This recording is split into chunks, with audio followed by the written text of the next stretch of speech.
The history books, always eager for a good villain. Remember the Axis Big Three: Nazi Germany, Imperial Japan, and Fascist Italy.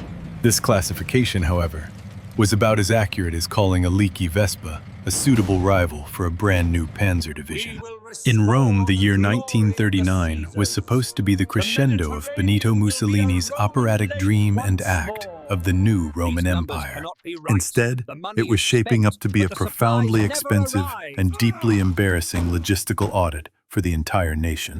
Il Duce was a man whose sense of self-worth was directly proportional to the size of his chin and volume of his speeches. He viewed himself as the ideological trailblazer, strutting and conquering since before that Austrian fellow was painting. Unfortunately, being a trailblazer often means clearing the path with your wallet and spending vast sums of national money.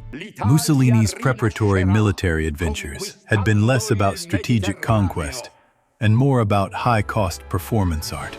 They were designed to make the nation feel less like a loose collection of regional identities bound together by pasta.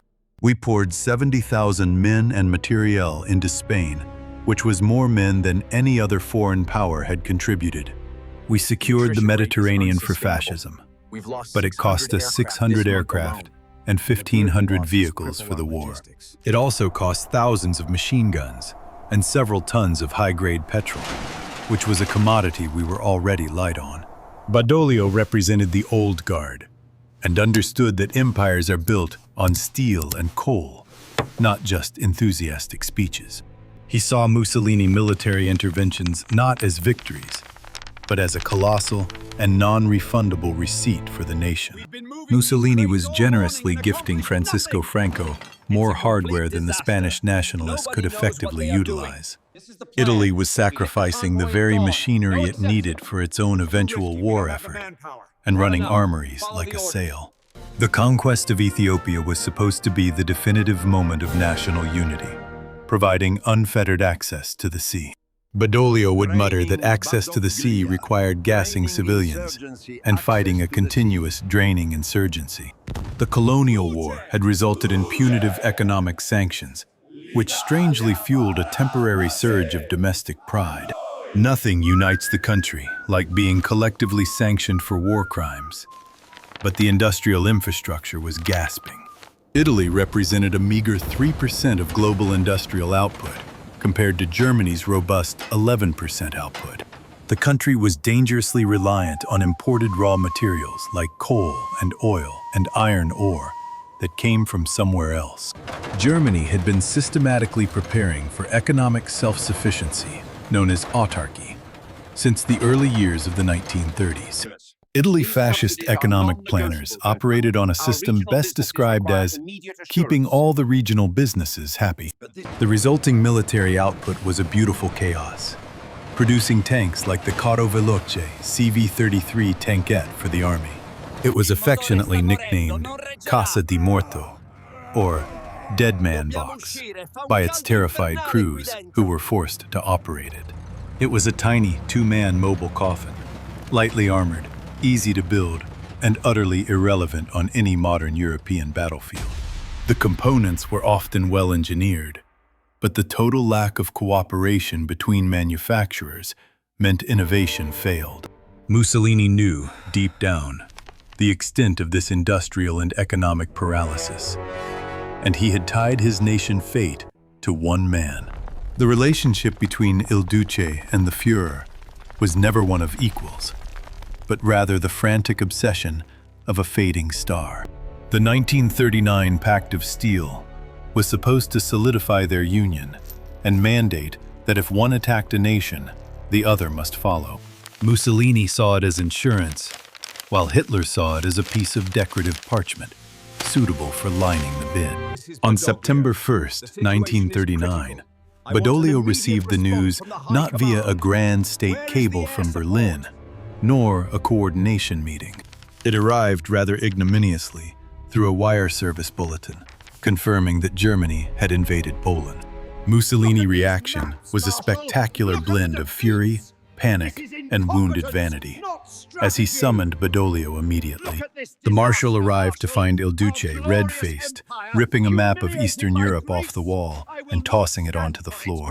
He complained that the Führer had violated the Pact and failed to maintain the constant contact and coordination. Badoglio suggested perhaps he was simply preoccupied with maintaining radio silence or feared competition in the field. Mussolini ignored the sarcasm and insisted they must act because they signed the Pact and were bound by honor. Badoglio countered that they were bound by logistics, and he had prepared the updated readiness report for review. He reminded the Duce that he had told him in early 1939, and again last month, that they were simply not ready for war. Mussolini demanded the numbers with a dangerous voice, and Badoglio pulled out a crisp ledger, immune to intimidation. Our oil reserves are currently sufficient for 6 months of limited operations, and coal stockpiles rely on imports. Our industrial output, due to a severe lack of standardization, is producing 1/3 of the aluminum Germany produces. We have 2 operational battleships, and our best tank is a dead-man box that is useless on the modern battlefield. Duce, you told the Führer privately that Italy would not be prepared to wage a major war until at least the year 1943. If we enter now, we are not a partner. We are a casualty waiting to happen, and we cannot sustain a major conflict. Mussolini stared out the window, looking toward the distant grandeur of the Altare della Patria, hoping for a miracle. Our official position remains clear. Badoglio stated the official position was non-belligerence and moral support for their Axis partner during reorganization. It was humiliating that Hitler, the junior partner in ideology, had started the great European party without an invitation. Mussolini had been relegated to standing outside the venue, shouting vaguely supportive platitudes through the mail slot. For 8 months, Mussolini suffered, watching with a mixture of envy and fear as the Wehrmacht rolled through Western Europe. The speed of the German success and the terrifying efficiency of the Blitzkrieg only highlighted Italy's profound inadequacies.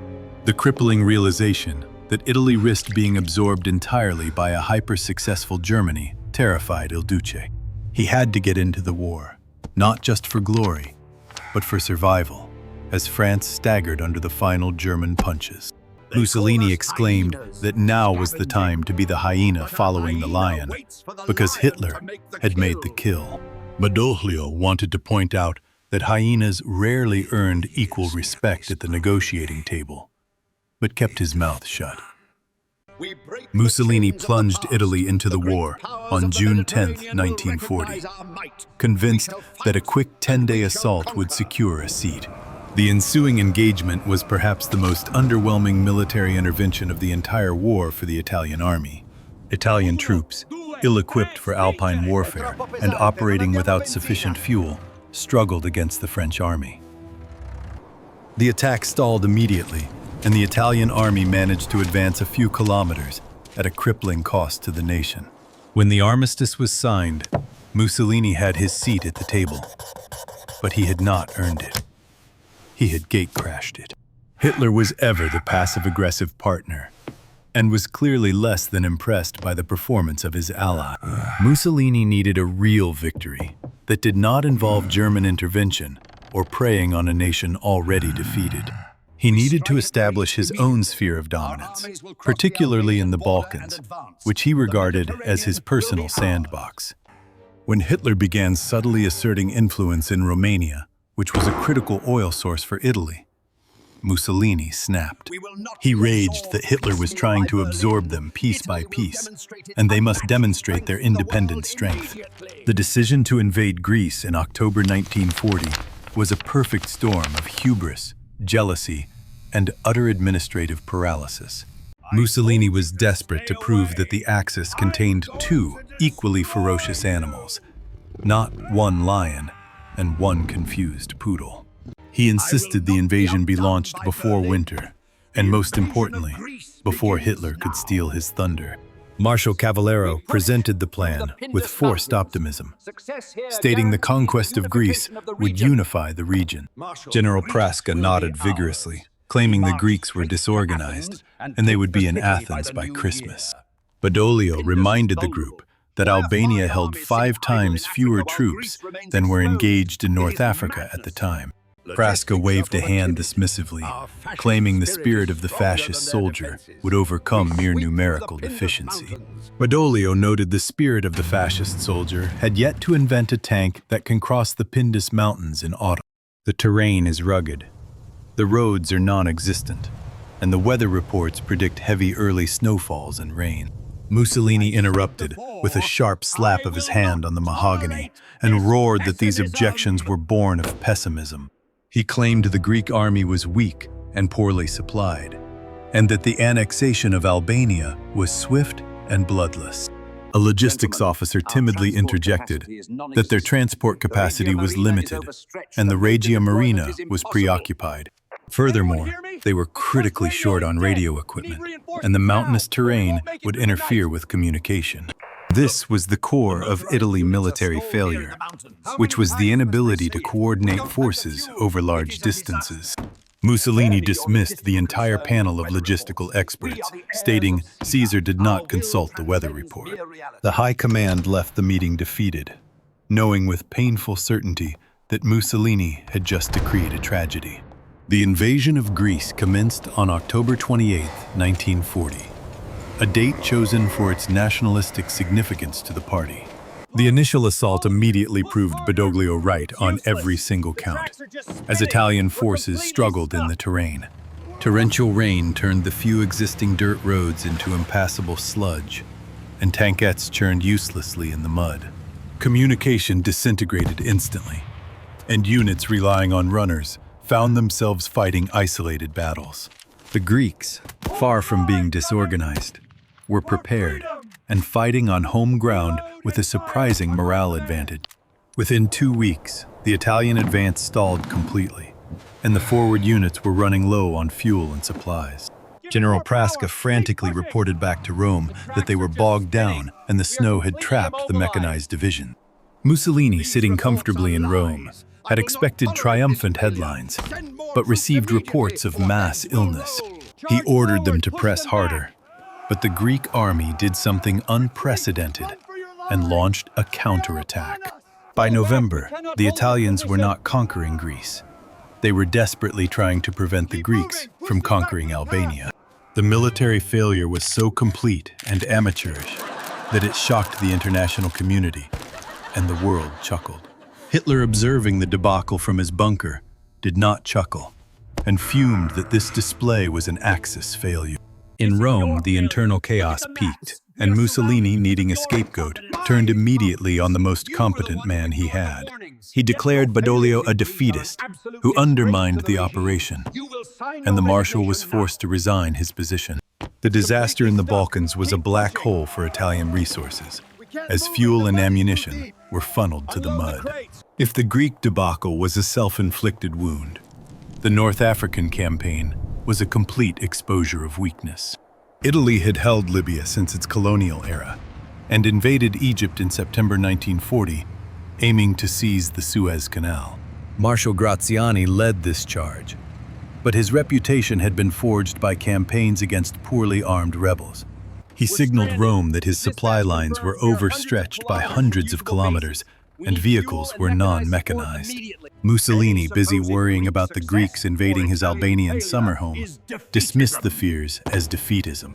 Graziani reluctantly decided to dig in, stringing out 150,000 troops into isolated strongpoints along the coast. In December 1940, the British and Commonwealth forces launched Operation Compass, numbering just 36,000 men. Equipped with motorized transport and superior communications, they sliced into Graziani's static positions. The British drove through the vast gaps between strongpoints and used their mobility to encircle the Italian garrisons. An isolated Italian brigade running into a minefield found itself completely encircled by British armored cars. Running low on ammunition, the Italians spotted silhouettes on the horizon and hoped for rescue from their own forces.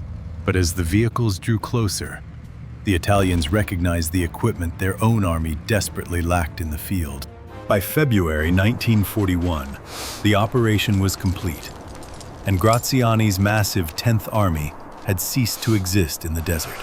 The British had taken over 138,000 prisoners, hundreds of tanks, and thousands of artillery pieces, with minimal losses.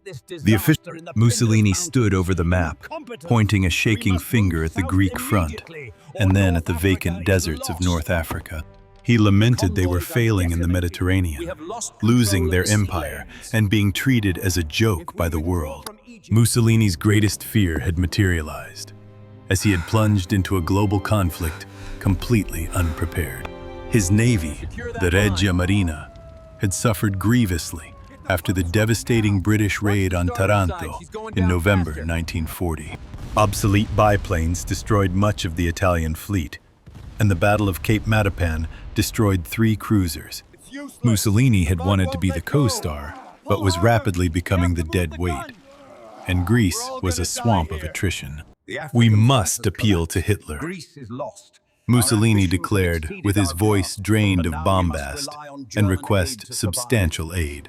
In April 1941, Hitler, annoyed by his unpredictable Italian ally, finally acted out of strategic necessity for the war.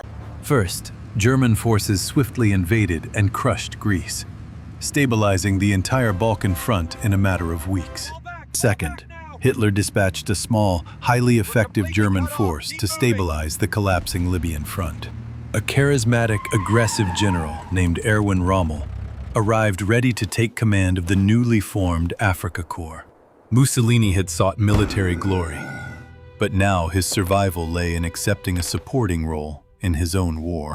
The Hyena had been thoroughly beaten, and now had to rely on the lion not only for the kill, but for basic medical attention.